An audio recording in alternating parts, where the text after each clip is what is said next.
오늘 주시는 하나님 말씀은 사도행전 9장 10절에서 20절까지입니다. 사도행전 9장 10절에서 20절 말씀까지 우리 교도하도록 하겠습니다. 사도행전 9장 10절 말씀. 그때에 다메섹에 아나니아라 하는 제자가 있더니 주께서 환상 중에 불러 이르시되 아나니아야 하시거늘 대답하되 주여 내가 여기 있나이다 하니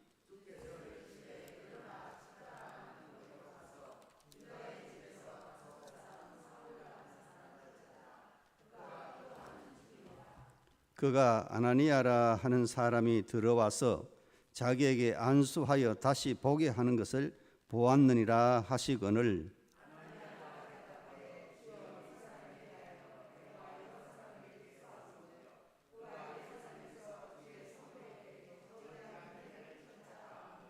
여기서도 주의 이름을 부르는 모든 사람을 결박할 권한을 대제사장들에게서 받았나이다 하거늘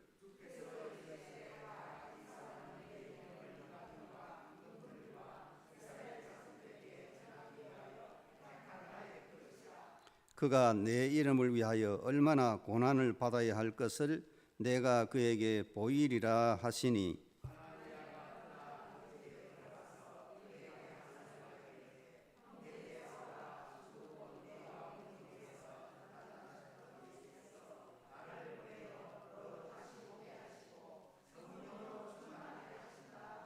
즉시 사울의 눈에서 비늘 같은 것이 벗어져 다시 보게 된지라 일어나 세례를 받고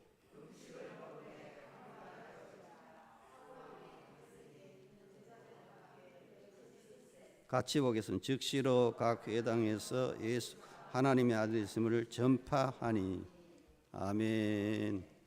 우리 성가대 찬양 하나님 앞에 드리겠습니다.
아멘. 귀한 찬양 감사합니다. 이제 목사님 나오셔서 말씀 전하실 때 큰 은혜 받기를 바랍니다. 할렐루야. 사랑하는 우리 교우들과 함께 서로 인사하며 축복합시다. 우리 옆 사람과 앞뒤 사람과 인사합시다. 사랑합니다. 사랑합니다. 모두들 찬송가 중에 특별히 좋아하는 찬송가가 있지요. 제가 좋아하는 찬송은 주와 같이 길 가는 것 즐거운 일 아닌가, 이 찬양입니다. 이 찬양도 찬양이지만 찬양의 제목이 주와 같이 길 가는 것이잖아요. 그리스도인이, 우리 성도라는 존재가 어떤 존재인지를 잘 설명해 주는 것이 바로 주와 같이 길 가는 것이라는 표현인 것 같아요.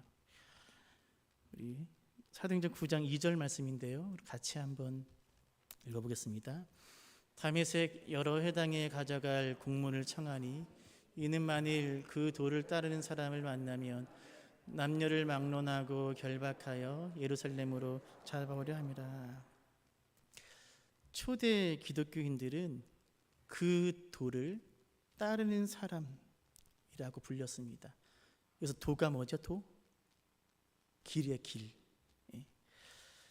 길을 따르는 사람, 그 길은 바로 예수를 의미하지요.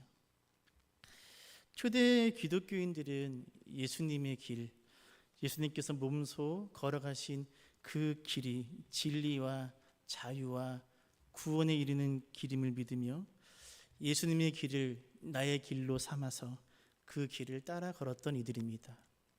한마디로 주와 같이 길 가는 사람들이었습니다. 그런데 그 도를 따르는 사람들을 견딜 수 없었던 한 사람이 있었습니다. 그 길을 걷는 사람들, 주와 같이 길 가는 것을 참을 수 없어 했던 한 사람이 있었습니다. 누굴까요? 바로 바울이지요.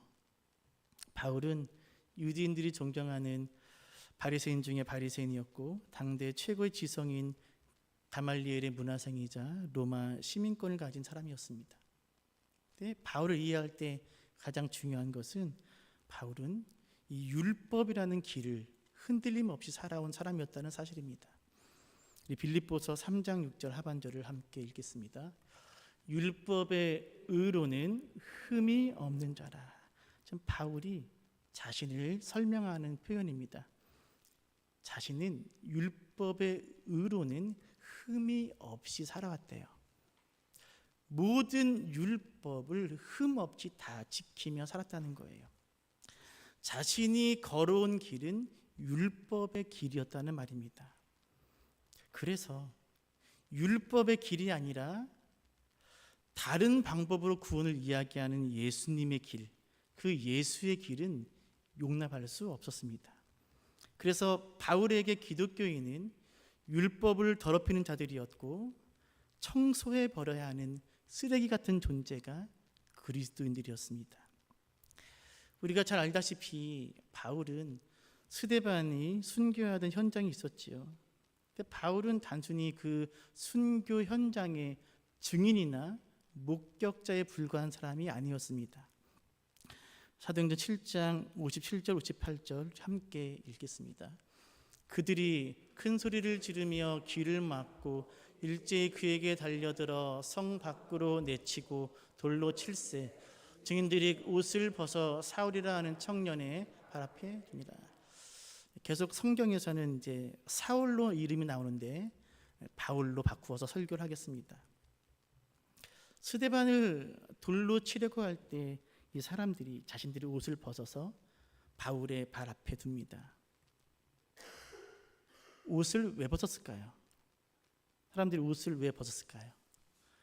여러 가지가 있죠. 일단은 돌로 사람을 쳐서 죽이려는 그 행위를 할 때 옷이 거추장스럽기도 하고, 또 당시에는 옷이 비쌌습니다. 옷이 망가질 수도 있었고, 또 스데반을 돌로 칠 때 피가 옷에 묻으면 부정해지니까 여러 가지 이유로 옷을 벗어서 바울 앞에 두었습니다. 그렇다면 왜 이들은 그 벗은 옷을 많은 사람들 중에서 바울 앞에 두었을까요? 많고 많은 사람들 중에서 왜 하필이면 바울 앞에 이 벗은 옷을 두었을까요? 그 이유는 바울이 이 사건의 책임자이었기 때문입니다. 사도행전 4장에 보면 베드로의 설교를 통해서 회심한 그리스도인들이 밭과 집을 팔아서 그 돈을 가져와서 사도들의 발 앞에 둡니다. 밭과 집을 판 돈을 왜 사도들의 발 앞에 두었을까요? 하필이면 왜 집과 밭을 판 돈을 가져와서 사도들의 발 앞에 두었을까요? 사도들이 교회의 책임자들이었기 때문입니다. 그래서 누군가의 발 앞에 둔다는 것은 그 누군가가 책임자란 뜻입니다. 마찬가지로 스데반을 돌로 치려던 사람들이 옷을 벗어서 바울의 발 앞에 둔 이유는 바울이 이 사건의 뭐라는 거예요? 책임자예요. 만일 스데반을 죽이는 이 행위가 나중에 문제가 생기면 누가 책임지는 거예요? 바울이 책임지는 거예요. 바울은 스데반이 순교에 있어서 목격자나 단순한 증인 이상의 사람이었습니다. 그는 이 모든 사건의 책임자였습니다. 스데반을 죽인 것은 바울입니다. 그런데 바울을 비롯해 이 유대인들이 스데반을 죽인 결정적 이유가 있습니다. 스데반의 마지막 말 때문입니다. 사도행전 7장 27장 2절부터 53절까지 스데반이 51절이라는 굉장히 긴 설교를 하는데 유대인들이 묵묵히 듣고 있다가 스데반의 마지막 말의 경로에서 돌로 치지요. 스데반의 마지막 말이 무엇이었느냐? 7장 53절인데요. 함께 읽습니다. 너희는 천사가 전한 율법을 받고도 지키지 아니하였도다 하니라. 자, 너희가 율법을 받긴 했지만 뭐하지 않았다? 지키지 않았다. 아까 보았죠? 바울은 자신을 어떻게 이해했다고요? 율법의 의로는 흠이 없다고 여겼거든요. 바울은 자신이 율법을 모두 지키며 살아왔다고 믿었어요. 자신은 율법의 길을 온전히 걸어왔다고 믿었습니다. 근데 스데반이 뭐라 그래요? 너희는 율법을 지키지 않았대요. 바울은 지금까지 자기가 걸어온 길이 옳다는 확신에 차 있었는데 그 길을 부정하는 스데반이 얼마나 미웠겠습니까? 바울은 스데반을 죽임으로써 자신이 걸어왔고 또 자신이 걸어갈 이 율법의 길이 옳음을 증명하고자 했던 것이죠. 그렇게 스데반을 죽인 바울은 이제 율법의 길이 아니라 예수의 길을 걷는 자들을 사냥하기 시작합니다. 사도행전 8장 3절을 읽겠습니다.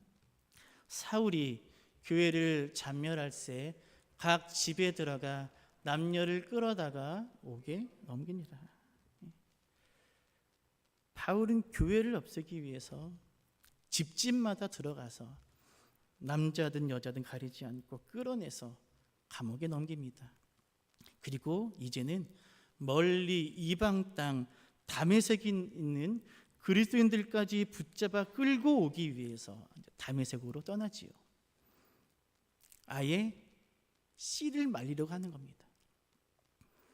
여러분, 살아오시면서 그 얼굴에 살기를 띤 사람을 본 적 있으십니까? 살기를 띤 사람. 저는 몇 번 본 적이 있어요. 얼굴에 살기를 띤 사람. 정말 무섭습니다. 아마도 다메섹을 향하여 달려가던 바울의 얼굴은 그러한 살기가 등등했을 겁니다. 그렇게 열심히 길을 달려 다메섹 가까이 이르렀을 때 바울은 갑자기 하늘에서 환한 빛이 그를 불러 비추는 신비한 경험을 하게 되고 그는 땅에 엎드려지지요.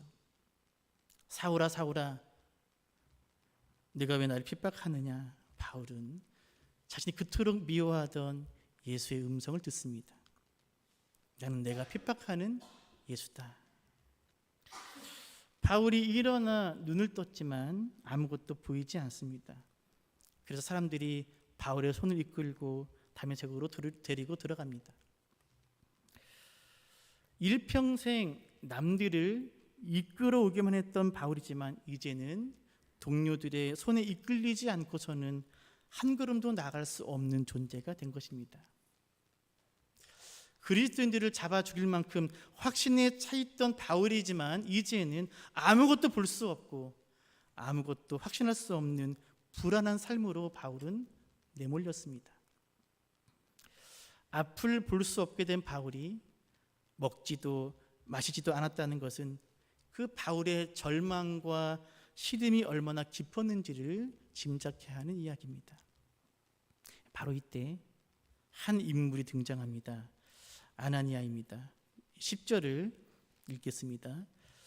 그때에 다메섹에 아나니아라는 제자가 있더니 주께서 환상 중에 불러 이르시되 아나니아야 하시거늘 대답하되 주여 내가 여기 있나이다 하니. 아나니아란 이름의 뜻은 여호와께서 자비로우시다, 여호와께서 들어주신다라는 뜻입니다. 아나니아는 예수님의 제자였습니다.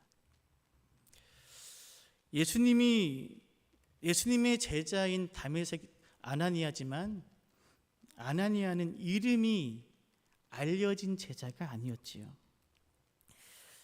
예수님이 특별히 구분하신 12제자에 속하지도 못했던 아나니아입니다. 사도행전을 보면 예수님이 부활하신 후 몇몇 영웅적인 제자들이 등장합니다. 대표적인 제자가 베드로지요. 베드로는 단 한 번의 설교로 몇 명이 회심하지요? 3,000명이 회심하는 놀라운 일을 행합니다. 그래서 사도행전 5장 15절에 보면 사람들이 베드로가 지나갈 때 베드로의 그림자라도 자신에게 덮이기를 바랄 정도로 사람들은 베드로를 바라보았습니다. 또 제자 빌립은 유대인들이 거하는 사마리아에 가서 복음을 전했고 몸과 마음의 질병으로 괴로워하는 이들을 고치는 기적을 행합니다. 야고보는 순교한 첫 사도로서 이름을 알립니다. 그런데 이 아나니아라는 이름은 사도행전에 등장하는 다른 제자들의 명성에 비할 바가 못됩니다. 다른 영웅적인 사도들처럼 드라마틱한 이적을 행하지도 못했고 그가 전하는 복음을 듣고 누가 회개했다는 기록도 사도행전에는 나오지 않습니다. 심지어 아나니아는 오늘 읽은 사도행전 9장에 등장하고는 그 이후에 다시 나오지도 않습니다. 아나니아는 다른 제자들에 비해서 이름이 알려지지 못한, 우리말로 표현하면 존재감이 별로 없는 제자였을 거예요. 그런데 이 아나니아에게 돋보이는 것이 하나 있었습니다. 그것은 바로 순종입니다. 아나니아는 뛰어난 순종의 사람이었습니다. 10절을 다시 보시면 주님께서 환상 가운데 아나니아를 부르시죠. 아나니아야 부르시니까 아나니아가 뭐로 대답하지요? 주여 내가 여기 있나이다. 아나니아는 주님께서 자기 이름을 부르실 때 그 음성이 주님의 음성임을 단번에 알아챕니다. 영적으로 깨어있음을 보여주는 거예요. 주님은 이 아나니아에게 뜻밖의 명령을 하십니다. 우리 11절과 12절을 읽겠습니다. 주께서 이르시되 일어나 직가라 하는 거리로 가서 유다의 집에서 5사람 사울이라 하는 사람을 찾으라. 그가 기도하는 중이니라. 그가 아나니아라는 사람이 들어와서 자기에게 안수하여 다시 보게 하는 것을 보았느니라 하시거늘. 주님 말씀하시는 거예요. 아나니아 가서 바울을 만나라.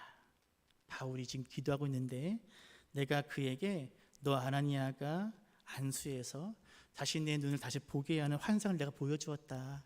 그러니 어서 가서 바울을 찾아서 바울에게 안수해서 다시 그를 볼 수 있게 해라 라고 주님은 바울에게 명하십니다. 여러분, 아무도 아나니아는 이 주님의 말씀을 듣고 자신의 귀를 의심했을 거예요. 바울이 누구인지, 그가 어떤 사람인지, 그가 왜 지금 다메섹으로 오고 있는지 아나니아가 잘 알고 있었기 때문입니다. 그래서 아나니아는 주님께 대답합니다. 13절 14절입니다. 읽습니다. 아나니아가 대답하되 주여 이 사람에 대하여 내가 여러 사람에게 듣사온즉 그가 예루살렘에서 주의 성도에게 적지 않은 해를 끼쳤다 하더니 여기서도 주의 이름을 부르는 모든 사람을 결박할 권한을 대제사장들에게서 받았나이다 하거늘. 아나니아가 지금 이렇게 이야기하는 거예요. 주님, 혹시 제가 잘못 들은 거 아니죠? 바울에게 가라고요?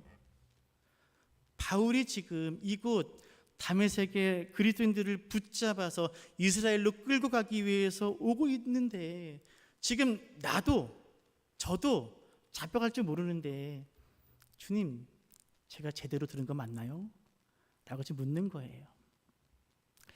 하지만 주님은 아나니아의 발걸음을 재촉하십니다. 15절 16절을 읽겠습니다. 주께서 이르시되 봐라 이 사람은 내 이름을 이방인과 임금들과 이스라엘 자손들에게 전하기 위하여 택한 나의 그릇이라. 그가 내 이름을 위하여 얼마나 그 고난을 받아야 할 것을 내가 그에게 보이리라 하시니. 주님 아나니아에게 뭐라 하십니까? 뭐라고 하세요? 가라! 쓸데없는 말 하지 말고 가라는 거예요. 그러면서 바울을 뭐라고 부르십니까? 택한 나의 그릇이다. 저는 이 구절을 읽으면 항상 이런 마음이 들어요. 아마 제가 아나니아였다면 굉장한 자괴감이 들었을 것 같다는 거죠. 예전에 부교육자 생활을 오래 할 때 동기 목사 중에 누군가 어느 교회에 청빙이 되었다라는 소식을 듣거나 또는 어느 교회에 담임 목사님이 되었다거나 이런 소식을 듣잖아요. 동기 중에. 그러면은 한편으로는 기쁘죠. 아우 축하해, 잘 됐어. 한편으로는 이런 생각이 드는 거지요. 내가 저놈을 잘 아는데, 내가 학교 다닐 때 저 녀석이 어떤 녀석인지 잘 아는데, 저 녀석의 성품이나 인간 됨됨이를 내가 아는데 쉽게 변했을 리가 없는데 하나님은 사람 보실 줄 모르나? 나는 지금 오래 계속 부교육자로 있는데 저 녀석은 저 큰 교회 담임 목사로 부르시고 나는 계속 여기 있으라 하시고. 부끄럽지만 이런 생각이 들었을까 안 들었을까요? 들지요. 자괴감. 아나니아는 어땠을까요? 아나니아는 왜 하필 바울이라는 거죠. 주님께 충성을 맹세한 많은 사람들이 있는데 왜 하필이면 교회와 성도를 박해하고 죽이는 바울을 택하셨습니까? 차라리 저를 택하시지. 저도 있는데 제가 바울보다 못한 것이 무엇입니까? 저라면, 제가 아나니아라면 그런 마음이 들었을 거예요. 그런데 아나니아는 주님의 명령에 순종합니다. 박해자 바울로 변화시켜 이방인의 복음을 전하는 사도로 세우시고자 하나님의 깊은 뜻은 알 수는 없었지만 바울에게 가라는 주님의 명령에 순종합니다. 참 아름답고 귀한 순종이지요. 근데 정말 놀라운 일은 그 다음에 벌어집니다. 17절을 읽겠습니다. 아나니아가 떠나 그 집에 들어가서 그에게 안수하여 이르되 형제 사울아 출근 내가 오는 길에서 나타나셨던 예수께서 나를 보내어 너로 다시 보게 하시고 성령으로 충만하게 하신다 하니 두렵고 떨리는 마음으로 바울을 찾아간 아나니아는 바울에게 안수하고 자신을 보내신 주님의 이유를 설명하고 안수를 받은 바울의 눈에서 비늘 같은 것이 떨어지고 다시 보게 되고 앞을 보게 된 바울은 세례를 받고 음식을 먹고 다시 강건케 되지요. 놀라운 일들이 벌어집니다. 그런데 제가 볼 때 가장 놀라운 건 따로 있어요. 아나니아가 바울을 찾아서 바울을 만나자마자 바울의 이름을 부릅니다. 뭐라고 부르지요? 따라합시다. 형제 사울아. 형제 사울아. 바울을 뭐라 불러요? 형제라 불러. 형제. 여러분, 아나니아에게 바울이 형제예요? 형제입니까? 예, 맞아요. 형제가 아니라 지금 원수예요, 원수. 방금 전까지만 해도 예수 믿는 자들을 잡아 끌어가기 위해서 달려온 살인자요, 핍박자입니다. 왜 아나니아는 바울을 형제라고 부릅니까? 그 이유는 하나지요. 바울은 주님께서 택하신 그릇이기 때문이에요. 주님께서 택하신 그릇이기에 형제로 바라보며 형제로 품으며 형제라고 부르고 있는 거예요. 아나니아의 순종의 아름다운 이유가 바로 여기에 있습니다. 아나니아의 순종은 두 가지입니다. 첫째는 바울에게 찾아가서 안수하여 그로 하여금 다시 앞을 보게 한 순종이고, 또 하나의 순종은 무엇이냐? 박해자, 핍박자, 살인자 바울을 주님의 눈과 마음으로 바라보고 그를 형제라고 부른 순종이에요. 첫 번째 순종보다 두 번째 순종이 훨씬 더 어렵지요. 보세요. 아나니아가 마지못해 하고 싶지 않지만 마지못해 바울을 찾아가 만날 수 있습니다. 마지못해 바울에게 안수할 수 있습니다. 물론 이것도 어려운 순종이지요. 하지만 아나니아가 굳이 바울에게 형제라고 부를 이유는 없었다는 거예요. 주님이 형제라고 부르라고 명령하신 것도 아니에요. 아니면 나중에 바울이 회심하고 변화되고 난 다음에 불러도 돼요. 그러나 아나니아는 바울을 만나자마자 형제여라고 부릅니다. 자신이 보기에는 교회와 성도에 대한 핍박자고 행악자고 살인자였지만 자신의 눈으로 보지 않고 주님의 눈으로, 주님의 마음으로 바울을 바라보았기 때문입니다. 주님이 그를 용서하셨으니 자신도 그를 용서한 것이지요. 주님이 그를 자녀 삼으셨으니 자신도 그를 형제로 품은 것이지요.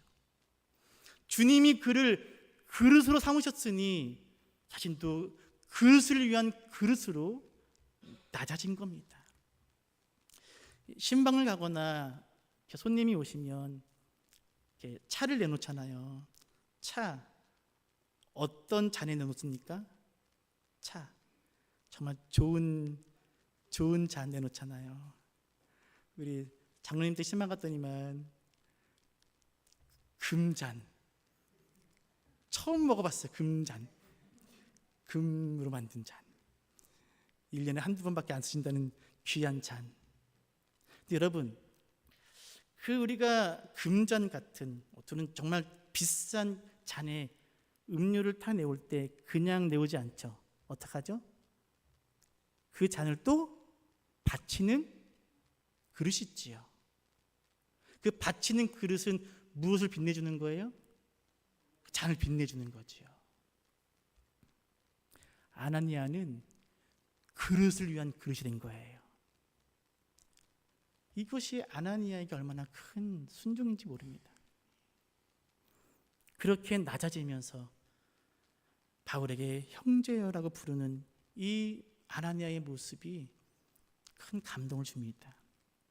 여러분, 사울이 바울이 되는 사건의 한가운데 순종의 사람 아나니아가 있었습니다. 그는 사도행전의 다른 제자들처럼 극적인 삶을 살지도 또는 남들의 이목이 집중되는 자리에 있지도 않았던 인물입니다. 어쩌면 평생 이렇다 할 업적을 남기지 못한 채 생을 마감했던 제자일 수도 있습니다. 하지만 하나님은 이런 아나니아의 순종을 통해서 사울이 바울이 되는 사건을 일으키셨습니다. 비록 3,000명이 회개하는 역사도 없었지만, 병이 낫는 기적도 아나니아에게는 없었지만, 아나니아는 분명 주님의 손에 붙들린 사람이었습니다. 우리 아나니아의 순종을 통해서 두 가지를 배우게 됩니다. 첫째, 같이 읽어볼까요? 읽습니다. 하나님 보시기에 큰 순종, 작은 순종은 없다.